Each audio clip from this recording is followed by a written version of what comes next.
Juan Kapitulo 6, versikulo 35. Si Jesus miingon kanila, "Ako mao ang pan nga naghatag sa kinabuhi. Ang muari kanako dili nagayod gutomon, ug ang mutuo kanako dili nagayod uhawon." Pan sa kinabuhi.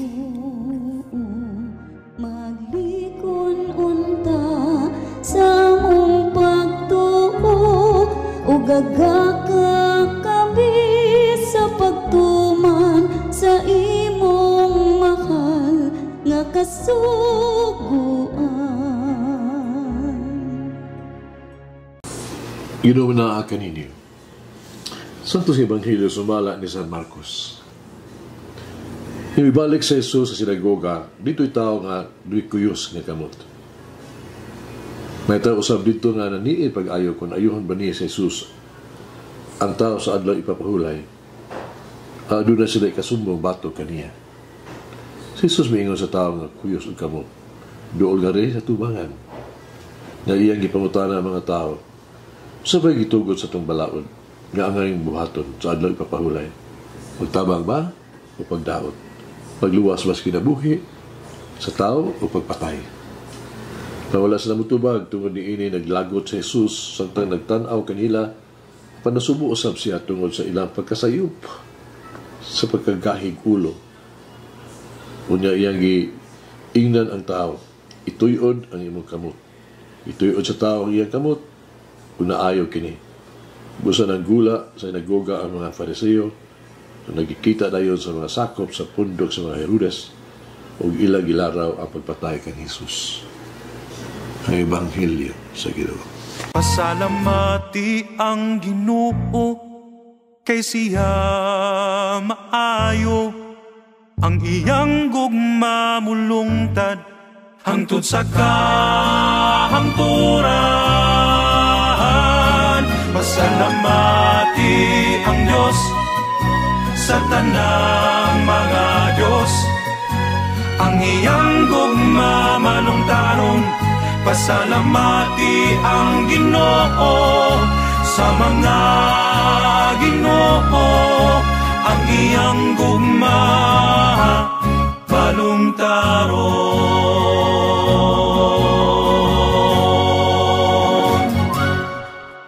God does not want us to suffer. Hindi gusto ang Ginoo ang itang mag-antos kayo. Sa Ebanghelyo karon, mabasa nato, no? Nang nagmabilin sila nga hilom. Nga naman, bisan unsa ang ilahang mga tubag, napakita nga literal sa ilang paghubad sa balaod, na nagpanayag nga sila dili sensitibo sa pag-antos na itong mga tawhana nga gisgutan sa Ebanghelyo karon. Sa pangutana, sa pagluwas sa kinabuhi, kaysa paglaglag ni ini, hilom sila, wala sila tubag. Nga naman. Kung sila gun mo tubag, ang ilang luwason ang kinabuhi sa adlaw ipapahulay, sila usap, mula pa sa balaod sa adlaw ipapahulay. Gani, dili unta nila dapat akusahan sa Jesus na naglapas sa adlaw ipapahulay sa pag-ayo niya sa mga tao nga dihay kuyos nga kamot. Naghilom sila. Wala mo tubag, tungod kaya nakita nila ang kamatuoran nga si Jesus sa mga pulong ni Jesus, sa mga buhat ni Jesus. Dumili sila sa pag-ila sa kaayo sa mga buhat hinoon ni Jesus. So nakakita sila. Nabutaan sila ang kasilag ni Jesus. Sila adunay ilang personal nga kinahakang ilang hakog na agenda. Imbis na pakita sila kaluoy, sila naginoon napakita pagsumpak. Kini mutabang bidangop sila hinoon sa kalaglagan o pagkadunot. Ang aksyon ni Jesus sa Ebanghelyo karong adlaw nagpunting na ang kabubuton sa Dios mao ang pagluwas, ang pagtubos sa katawhan gikan sa pag-antos o sa mga sala. Dili gusto sa Dios nga mag-antos ang tao. Gusto sa Dios nga ang tao tabangan ug ayuhon. Ang Diyos nagtinguha lamang sa ato ang kaluwasan. Kanang Ebanghelyo nagsulti ka nato, Ang tao, kinahanglan tabangan kanunay.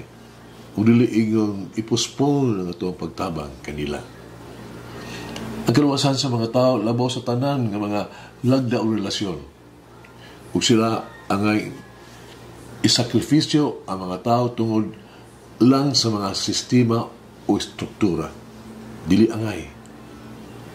Ang kaayuhan sa mga tao, hinungdanon dyan kaayo.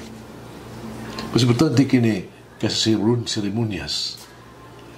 Sa ingon, ang mga tao, kinahanglan dili gamiton alas seremonyal o pagdekorasyon sa mga katuyuan. Nung dumi, gusto sa Diyos kinunay ato ang kaluwasan. Dili gusto ang Diyos na mag-antos kita. May sigulanon sa kinisa ka magapaigag kaayo sa yugtos kinabuhi ni Saint Nicholas of Bari, ang patron sa mga seafarers o sa mga pawnbrokers. Sumana sa tradisyon, si Nicholas nahimong obispo tungkol sa sikritong sabutan sa mga pare sa parokya sa Diocese sa Merna. Kang unag yung tao nga musulod sa simbahan, mag-inumong buhaton ng obispo. Si Nicholas may adto sa simbahan ni Anang Buntaga, ni Anang Adlawa. Busa si Nicholas, may napili, ikusugrahan siya sa obispo sa Merna. Ngayon siya sa iyang pagka-maayo, pagka-magyatagon, labi na sa mga kabus. Sa mga tao na naas kalisdanan. Di ay sigilanon sa itabo siyang kinabuhi nga sa tulog yung kagayon, sunod-sunod yung kagayon ng gabi siya sekretong nanglabay, no? Nalabay og sako sa bulawan sa abling nga bintana sa balay sa kakabus nga tao. Ang tabangan siya o ang iyang mga dunay dore, dunay dote ba ang iyang mga tulo ka anak na babae. Di kinahanglan man na aron sila maminyo. Kung wala na ang dote, ang iyang tulo ka babae, napugos lamang sa gitawag ito pagpuyo o kinabuhing mugbog-lupad ba? Prostitute. Kining sulundong buhat sa kaluoy, naghatag niya og dungog, ingog tigdala sa mga gasa. Bearer of gifts. Dayon siya gihulagway nga nagkupot sa iyang wala nakamot og tulo ka sako nga bulawan ug sa ulahi gihulagway ingog mga mansanas o bulawan o mga pula. Magsuon muna siya legend sa Santa Claus. Legend ka na. Mahagit siya buhay. Atong paningkamutan, nga dili mo labay ang usaka adlaw, nga dili makita makabuhat o maayon mga butang. Makasulti mga pulong sa Dios kato atong isig katao. Magampo kita. Mahang turong amahan ang atong walay katapusang maluluyon nga Dios. Tuguti ako makita kanunay o mga oportunidad din ako makaalagad kanimo. Mahigog man kanimo, magsunod kanimo. Tuguti ako kanunay nga adunay kahigayon nga ipaampit ko ang imong kaayo. Ang imong grasya kato sa uban. So I promise you today, I will help, I will give, I will care, I will serve, I will love, and I will forgive. Amen. Oh, Mary, teach me to respond to the needs of others immediately. Pagmalangin ang Diyos magagahom sa tanan, Ama, Anak, Espiritu Santo. Amen. May the Lord of the divine mercy bless us all, heal us from all diseases and suffering. Ayun unta niya kita, tanang mga sakit na sa lawas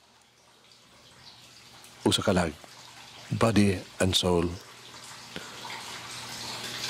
In the name of the Father, the Son, and of the Holy Spirit. Jesus, I trust in you. Amen. Whoever eats the bread of life will never hunger, says the Lord. Kay galaan inyong pagbati, ang pagpaambit, ug hamubong pamalandong sa pulong sa Dios pinaagi sa tulumanon. Pan sa kinabuhi nga gidumala ni Monsignor Daddy Silva. Hangtod na usab sa sunod higayon, daghang salamat. The bread of life.